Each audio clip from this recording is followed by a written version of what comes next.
At the end of the world, I write this paragraph, to be the last for Realm of Arcadia.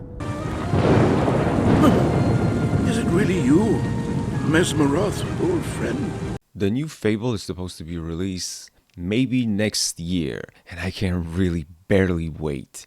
As cartoony, the way Fable looked, it actually offered an amazing story, and I enjoyed to play it.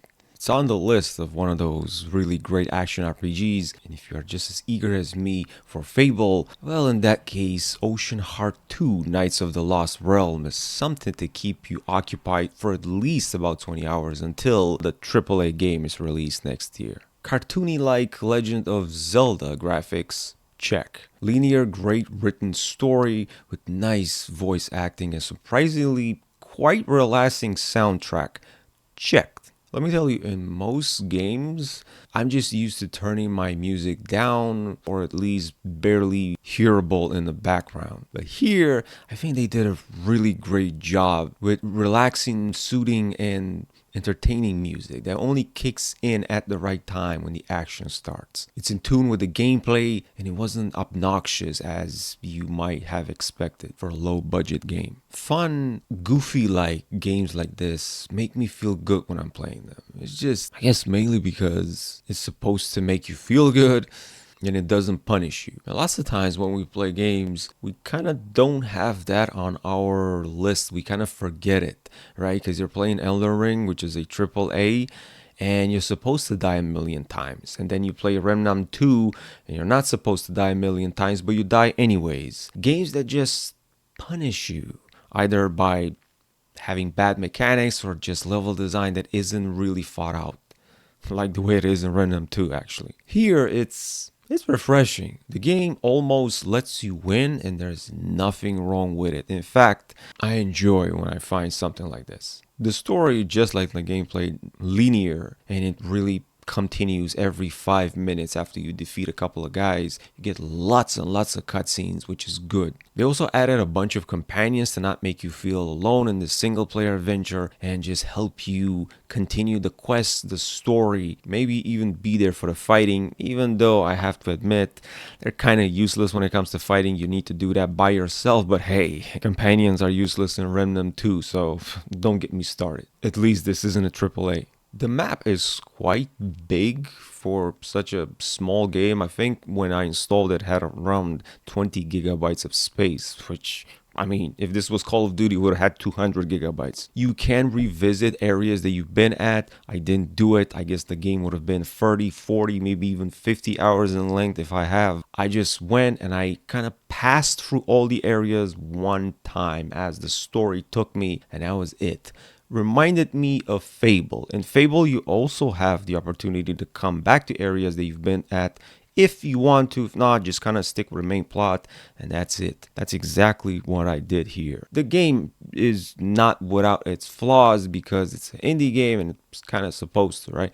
The performance isn't that great, I guess. It did feel a bit demanding. I played it at high settings in 2K resolution and I was expecting like 150 frames or something, but I didn't get them. And at times it was kind of dipping and creating just a little bit of stutter. But hey, not even close to the stutter and the frame drops that you get in Remnant 2. So yeah, we're good. And there's moments when gameplay wasn't really thought out very well. Like for example, as I'm showing here, you get a bunch of lasers that are scanning the ground from these alien ships, and some of them as they're scanning hit you, but they also kind of blind the player. You can't even see where you're going, and I felt like that laser was poorly made and it was intrusive.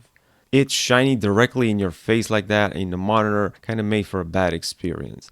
Sure, I guess not everything is perfect, but again, we weren't expecting it. We do expect very, very polished experiences from the likes of 2As in AAA games. We were expecting an absolute perfect experience with Jedi Survivor, and that thing is not playable on PC till this day, and that's a $16.99 video game coming from a company that has billions.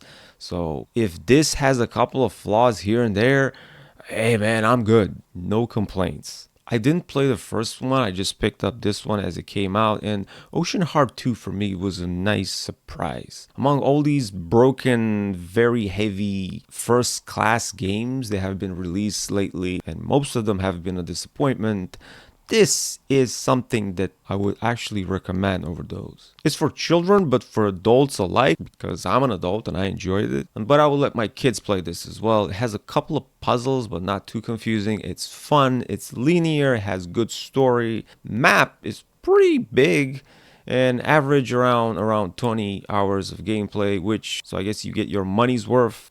Vivid graphics, as you can see, wonderful, pleasing to the eye, and overall the game just kind of gives you positive vibe throughout the dialogue, what's happening, the main character, everything is just, it's nice. Since when do we don't like playing nice games anymore, right? Because taking a break from modern warfare and freaking battle royales. Oof, this was good. Oceanhorn 2, Knights of the Lost Realm. And let me tell you, I think it's just one knight in the entire story, and you're playing him.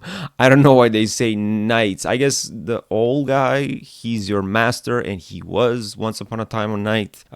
Maybe has something to do with the first game. I don't know. Let me know if you played it. Let me know if you like these type of games over some crazy 70 euros broken AA triple game. My name is Rocashu. Thanks for watching. Peace.